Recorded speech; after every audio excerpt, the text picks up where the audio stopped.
Assalamualaikum warahmatullahi wabarakatuh.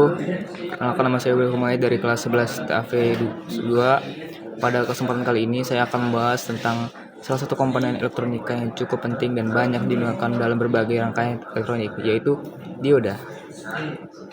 Dioda adalah komponen elektronika semikonduktor yang memiliki fungsi utama untuk mengalirkan arus listrik dalam satu arah dan menghambat arus listrik dari arah sebaliknya.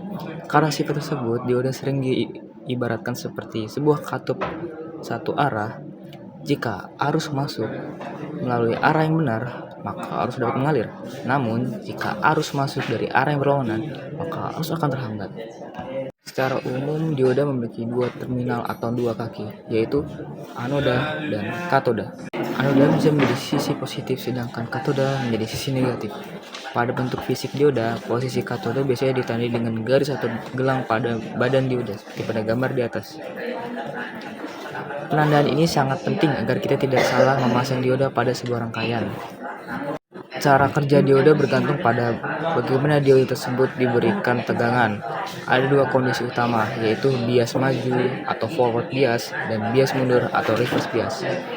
Pada kondisi bias maju, terminal anoda mendapatkan tegangan yang lebih positif dibandingkan katoda. Dalam kondisi ini, dioda dapat mengantarkan arus listrik. Untuk dioda silikon, pada umumnya dioda mulai menghasilkan arus dengan baik ketika tegangan maju berada di sekitar 0,7 volt. Sedangkan pada dioda germanium, tegangan maju biasanya lebih rendah, yaitu sekitar 0,3 volt.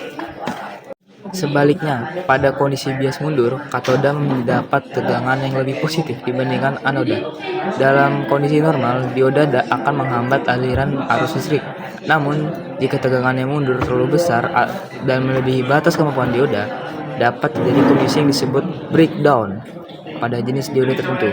Kondisi breakdown ini memang dimanfaatkan seperti pada dioda Zener. Untuk ilustrasi dioda ada di gambar di atas.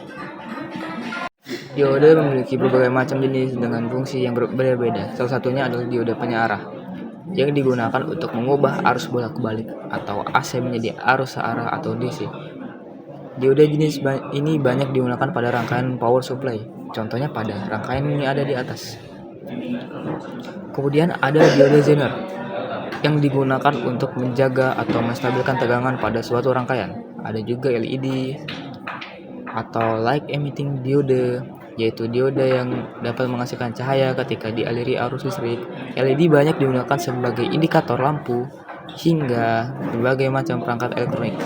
Selain itu, terdapat fotodioda yang dapat mendeteksi cahaya dan mengubah menjadi sinyal listrik. Fotodioda banyak digunakan pada sensor cahaya. Ada juga dioda Schottky yang memiliki karakteristik tegangan maju yang rendah dan kecepatan switching yang tinggi, sehingga sering digunakan pada rangkaian elektronik kecepatan tinggi. Dalam kehidupan sehari-hari, penggunaan dioda sebenarnya sangat mudah ditemukan. Contohnya terdapat pada charger, adaptor, power supply, televisi, komputer, rangkaian lampu LED, sensor, hingga berbagai perangkat elektronik lainnya. Kesimpulannya, dioda merupakan komponen elektronika semikonduktor yang memiliki dua terminal, yaitu anoda dan katoda. Fungsi utamanya adalah mengatur arah aliran arus listrik sehingga arus dapat mengalir satu arah dan terhambat pada arah tersebaliknya. Dioda memiliki berbagai jenis dan fungsi, mulai dari penyaring tegangan, penstabil tegangan, menghasilkan cahaya, hingga mendeteksi cahaya. Dengan memahami fungsi cara kerja dioda, kita dapat lebih mudah memahami berbagai rangkaian elektronika yang kita gunakan dalam kehidupan sehari-hari. Sekian pembahasan saya mengenai komponen dioda. Semoga pembahasan ini dapat menambah pengetahuan dan wawasan pemahaman kita tentang dasar-dasar elektronika. Saya akhiri, wassalamualaikum warahmatullahi wabarakatuh.